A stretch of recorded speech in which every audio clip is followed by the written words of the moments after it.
Hello friends, कैसे हैं आप सब। आई होप आप सब ठीक होंगे। तो आइए बायोलॉजी के कुछ इंपॉर्टेंट क्वेश्चन करते हैं। फर्स्ट क्वेश्चन है, निम्न में से कौन सा पोषक तत्व शरीर में एंजाइमों के निर्माण में सहायक होता है। प्रोटीन। निम्न में से कौन सा पोषक तत्व शरीर में एंजाइमों के निर्माण में सहायक होता है। प्रोटीन। शरीर में अतिरिक्त कार्बोहाइड्रेट अंततः किसमें परिवर्तित होकर संग्रहित हो सकता है। शरीर में अतिरिक्त कार्बोहाइड्रेट अंततः किसमें परिवर्तित होकर संग्रहित हो सकता है। वसा में परिवर्तित होकर संग्रहित हो सकता है। कार्बोहाइड्रेट का सबसे सरल रूप कौन सा है। कार्बोहाइड्रेट का सबसे सरल रूप ग्लूकोज है। क्या है। ग्लूकोज। कार्बोहाइड्रेट का सबसे सरल रूप ग्लूकोज है। निम्न में से कौन सा पॉलीसेकेराइड है। निम्न में से कौन सा पॉलीसेकेराइड है। स्टार्च। स्टार्च पॉलीसेकेराइड है। निम्न में से कौन सा डाइसेकेराइड है। निम्न में से कौन सा डाइसेकेराइड है। सुक्रोज। सुक्रोज डाइसेकेराइड है। सुक्रोज डाइसेकेराइड है। लैक्टोज को सामान्यतः क्या कहा जाता है। लैक्टोज को सामान्यतः क्या कहा जाता है। दूध की शर्करा कहा जाता है। लैक्टोज को सामान्यतः दूध की शर्करा कहा जाता है। फ्रक्टोज। फ्रक्टोज को किस नाम से जाना जाता है। फ्रक्टोज को किस नाम से जाना जाता है। फल शर्करा के नाम से जाना जाता है। फ्रक्टोज को फल शर्करा के नाम से जाना जाता है। सुक्रोज का प्रमुख स्रोत क्या है। गन्ना और चुकंदर। सुक्रोज का प्रमुख स्रोत गन्ना और चुकंदर है।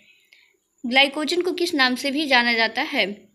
पशु स्टार्च के नाम से भी जाना जाता है। निम्न में से कौन सा आवश्यक फैटी अम्ल है। निम्न में से कौन सा आवश्यक फैटी अम्ल है। लिनोलिक अम्ल फैटी अम्ल है। ट्रांस फैट का अधिक सेवन किसका खतरा बढ़ाता है। ट्रांस फैट का अधिक सेवन किसका खतरा बढ़ाता है। हृदय रोग का। किसका खतरा बढ़ाता है। हृदय रोग का। एचडीएल को सामान्यतः क्या कहा जाता है। एचडीएल को सामान्यतः क्या कहा जाता है। अच्छा कोलेस्ट्रॉल कहा जाता है। अच्छा कोलेस्ट्रॉल कहा जाता है। एलडीएल को सामान्यतः क्या कहा जाता है। एलडीएल को सामान्यतः क्या कहा जाता है।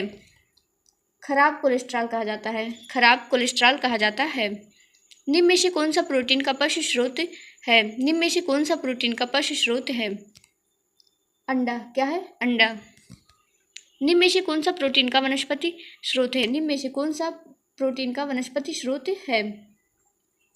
दाल। क्या है। दाल। निम्न में से कौन सा प्रोटीन का वनस्पति स्रोत है। दाल। शरीर में नाइट्रोजन संतुलन मुख्यतः किससे संबंधित है। शरीर में नाइट्रोजन संतुलन मुख्यतः किससे संबंधित है। प्रोटीन से। किससे संबंधित है। प्रोटीन से संबंधित है।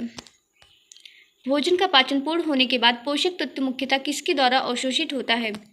छोटी आंत की बिली द्वारा। छोटी आंत की बिली द्वारा। छोटी आंत की भीतरी सतह पर उपस्थित उंगलीनुमा संरचनाओं को क्या कहते हैं। छोटी आंत की भीतरी सतह पर उपस्थित उंगलीनुमा संरचनाओं को क्या कहते हैं। विली कहते हैं। विली कहते हैं। संतुलित आहार में कार्बोहाइड्रेट की मात्रा लगभग कितनी होनी चाहिए। 55 से 65% होनी चाहिए। 55 से 65% होनी चाहिए। संतुलित आहार में प्रोटीन की मात्रा लगभग कितनी होनी चाहिए।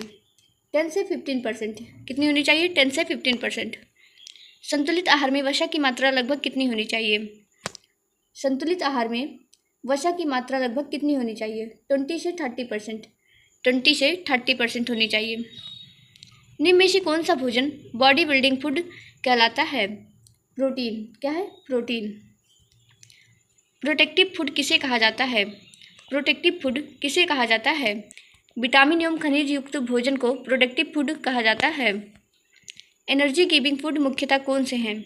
एनर्जी गिविंग फूड मुख्यतः कौन से हैं। कार्बोहाइड्रेट एवं वसा। क्या है। कार्बोहाइड्रेट एवं वसा है। निम्न में से कौन सा पोषक तत्व शरीर में सबसे अधिक मात्रा में संग्रहित रहता है। वसा।